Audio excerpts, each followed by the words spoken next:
Hey everyone, welcome back to Cardiology 305 with Dr. Fernandez. Today we're diving into one of the coolest and most dramatic heart conditions out there, Takotsubo Syndrome, also known as Stress Cardiomyopathy or the famous broken heart syndrome.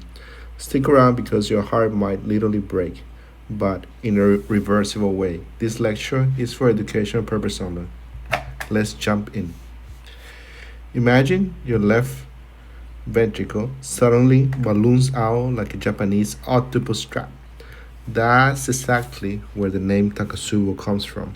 Takotsubo syndrome is an acute cardiac disorder where the left ventricle shows transient regional systolic dysfunction, but usually without any blocked coronary arteries.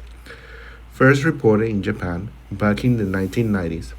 Other names include stress cardiomyopathy, broken heart syndrome, and apical ballooning syndrome. The fourth universal definition of myocardial infarction calls it acute myocardial injury, not a classic heart attack. Mind blowing, right? So, how common is this? It makes up 2 to 3% of all suspected acute coronary syndrome cases and jumps to as high as 6% in women. About 88 to 90% of cases hit women, mostly postmenopausal, with a median age of 69. But trends are changing. More men are showing up from 10 to 15%. The average age is creeping up, and physical stresses are now outpacing emotional ones. Oh, and during COVID 19, cases spiked because stress levels went through the roof. Awareness definitely plays a big role in the numbers we see. Here is the star of the show, a massive catecholamine surge. When intense emotional or physical stress hits, your body floods with epinephrine and norepinephrine levels way higher than in a regular heart attack. This causes direct myocardial toxicity, messes the cellular signaling, calcium handling, and kicks off inflammation and metabolic chaos. Sympathetic activation goes wild, affecting beta adrenergic receptors, electrophysiology, gene expression, you name it.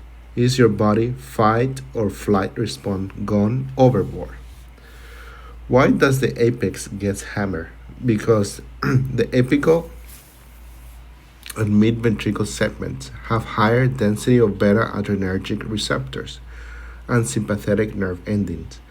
At super high catecholamine levels, the beta 2 receptor switches from GS to GI signaling, which is supposed to be protective but ends up making the muscle negatively inotropic, basically depressing contractility. Add in coronary microvascular dysfunction with high resistance and low blood reserve, brain heart axis issues from the amygdala and hippocampus, and estrogen loss in postmenopausal women is a perfect storm. Clinical presentation. Clinically, Takotsubo looks like a heart attack. Chest pain in 68 to 76%, dyspnea in 44 to 47, and syncope less often. ECG show ST elevations in 33 to 49%, T-wave inversions, and often dramatic QTc prolongation over 500 milliseconds.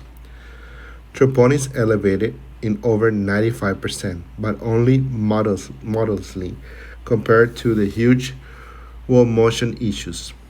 BNP and NT-proBNP should weigh up. It's sneaky. Your labs say mild, but the heart looks dramatic. Oh, imaging, we can see four patterns. The classic apical type dominates at about 82%, that beautiful ballooning. Then the mid-ventricular at 14.6%, basal at 2.2%, and focal at 1.5%. Echocardiography is your first go-to. Coronary angio rules out blockage, and cardiac MRI shows edema without late gadolinium enhancement. That's a huge clue. It's not infarction or myocarditis.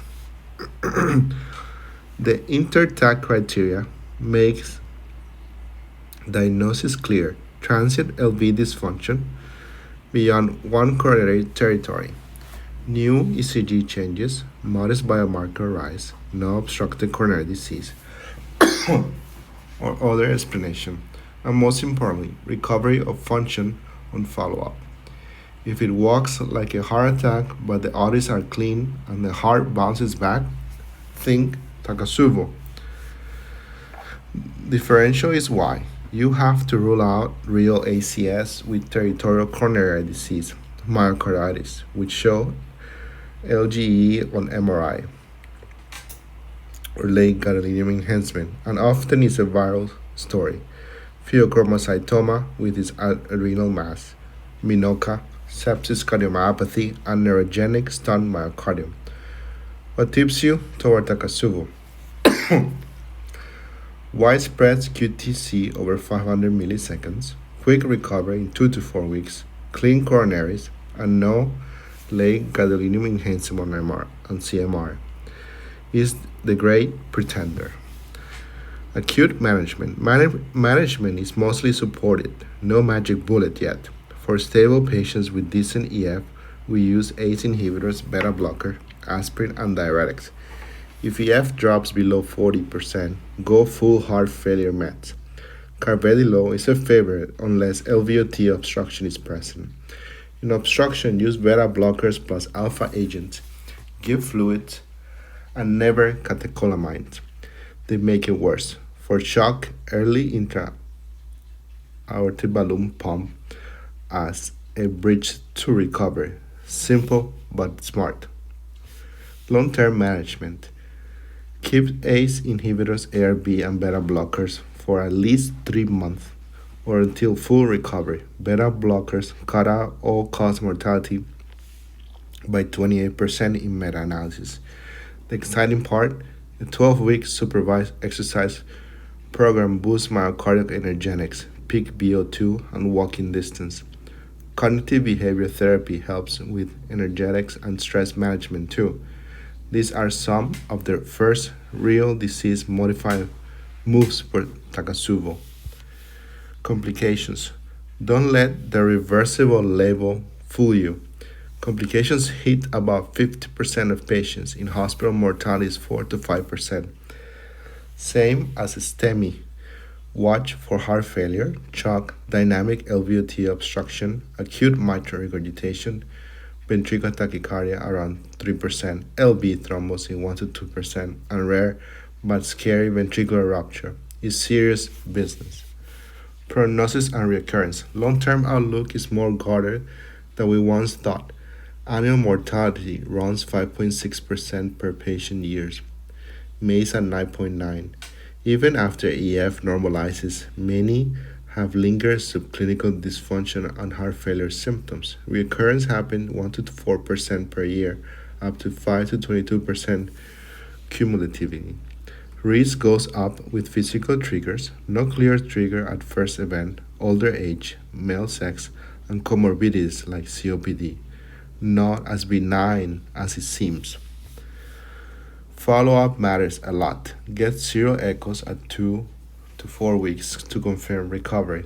See patient at 1 month, then 3, 6, and 12 months with echoes. After year 1, annual visits and imaging for at least 2 years. Use trained imaging and CMR when needed. Bring in mental health support. This is a neurocardiac condition after all. When talking to patients, keep it real. Your heart had a stress-induced injury. It is reversible, not from blocked arteries, but it carries real risk, life, a heart attack.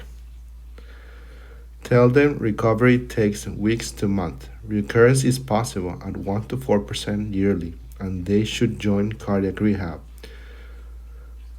Do regular moderate exercise, fix risk factors, and know when to come back fast. Empower is key. Future directions and research. Looking ahead, we are hunting novel biomarkers like microRNAs and extracellular vesicles with better ways to measure microvascular dysfunction with advanced imaging and genetic clues through GWAS and multi-omics. New drugs targeting microvascular issues and protection are in the pipeline. We desperately need more randomized trials The future is bright for this fascinating syndrome. To wrap it up, Takotsubo is a complex neurocardiac disorder driven by catecholamine tsunami. It mimics ACS but without blocked arteries. The heart usually recovers, yet it packs serious acute and long-term risk. Diagnosed with suspicion plus multimodality imaging, manage supportively, lean on exercise, follow patients closely, and educate well. Research is exploding. Stay tuned. Thank you for watching. Here are some of the key references if you want to dive deeper. Everything from